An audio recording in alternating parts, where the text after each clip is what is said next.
Hi, so today we made a bird feeder with our class. We did this one.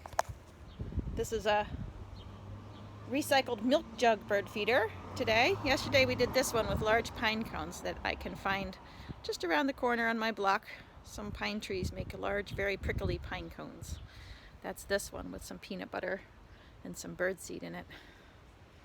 I'm tying a string around the top because I know that eventually I'm going to want to hang this. And it's going to need to hang somehow, so Don't do it yet. I might end up having to poke holes in the top of this with sharp scissors, and what happens when I try it.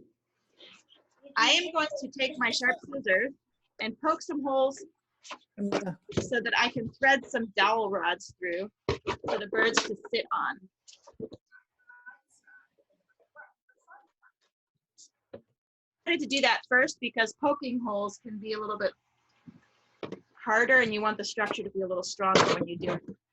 And I'm poking the dowel rods through. It's harder to poke them back through from the inside because the hole is poked in.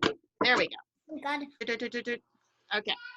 Now I'm going to cut the place where the birds are going to get to the feed. So they have a place to sit here. Now I'm going to cut holes. Be careful about the structure of the milk jug. Okay. One hole. I'm going to do 4 holes. 1, 2, 3.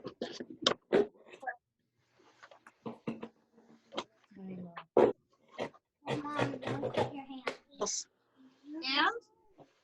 And here we go. That I'm not going to pour this in down here, or I'm going to have a major vacuuming job to deal with. I'm going to do this outside. But when I go outside, what I'll do is tip this like this and pour the bird seed in. Oh, Mom.